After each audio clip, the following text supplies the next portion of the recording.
يواكب قطاع الصيد البحري وتربية المائيات الحركية الاقتصادية التي تعرفها البلاد. ولرجال البحر والبحارة عموما في نشاطهم تحديات تستدعي تكوينا في المجال للتحكم أكثر في هذه المهن الشاقة. المعهد الوطني العالي للصيد البحري وتربية المائيات بولاية الجزائر صرح تكويني محوري.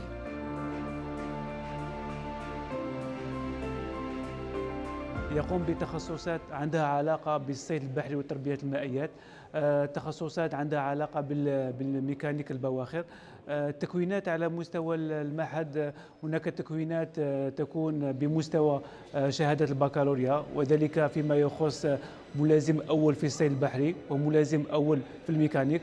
وهناك تكوينات أخرى يقوم بها المعهد مستواها مستوى سنة نهائي علمي، وذلك تقني سامي في تربية المائيات وتقني سامي في الصيد البحري. لأن هذه السنة عدد المسجلين على مستوى المعهد في جميع التخصصات بلغ أكثر من 900 مسجل، وهناك إقبال الشباب على نوع من أنواع التكوينات، وذلك راجع لسياسة الدولة التي تحفز الصيد البحري وتحفز كل ما هو علاقة بالصيد بتربية الأسماك، سواء كان ذلك على مستوى البحر أو على مستوى المياه العذبة. لذلك الشباب يهتمون أكثر بهذا النوع من أنواع التخصصات الموجودة على مستوى المحل. تخصص الإسعافات الأولية على مستوى السفن هام جدا في ظل المخاطر الكثيرة أثناء الصيد في أعالي البحار.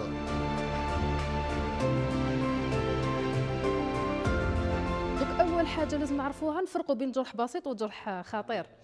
الجروح البسيطة هي جروح ما تكونش عميقة، تكون لا سوبرفيسي المساحة ديالها تكون يكفي.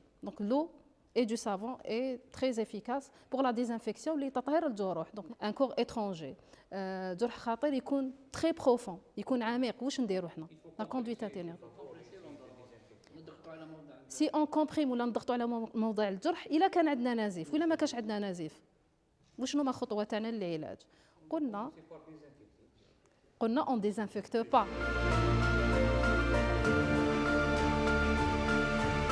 رانا هنا اون فورماسيون باش نتعلموا كيفاش نديروا الاسعافات الاوليه اون كاوين يكون عندنا بون اكسيدون ولا حوادث اللي يجيونا في المهنه تاعنا. احنا عندنا حوادث كثيره، منها الحوادث الغير خطيره الى الحوادث الخطيره جدا. تربية المائيات شعبة دخلت بقوة كداعم للصيد البحري، وتلقى اهتماما متزايدا من الشباب والمستثمرين. وقسم تقني سامي في تربية المائيات يهدف لتكوين الطلبة في هذا الاتجاه. هذا المعهد فيه اختصاصات ملاح، وزيد انا نحب المهن تسمى البحار، هاد العفايس تاع البحر.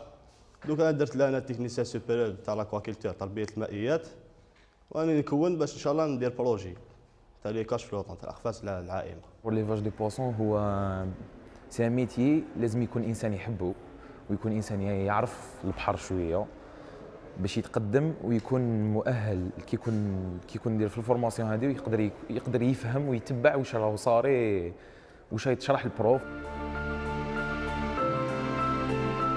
تخصصات اخرى يوفرها المعهد كميكانيكي السفن. فيما يخص أهمية التكوين، كما تعرفوا التكوين في جميع المجالات له دور مهم جدا. بلا تكوين ما نجموش ما نجموش نطوروا، ما نجموش نحسنوا الأمور تاعنا. وفي التخصصات اللي عندنا هنايا عندهم في البحر فيما يخص بصفة عامة التكوين في البحر ثاني عنده أهمية خاصة يعني في البحر. واغلبيه التكوين اللي نديروهم حنايا كساسوا السطح ولا ميكانيك يتكونوا نمدوا اعتبار كبير لتكوينات في البحر اون براتيك. التطبيقيه، دونك الدروس التطبيقيه. وحنا انا متخصص في التكوين، دونك خاصه في اتصالات اللاسلكيه البحريه، دونك لي راديو كومونيكاسيون ماريتيم. القطاع واعد والعمل فيه مهما كان شاقا يبقى نبيلا وممتعا، ليتوج التكوين هذه الحلقة البحرية الاستراتيجية للاقتصاد الوطني.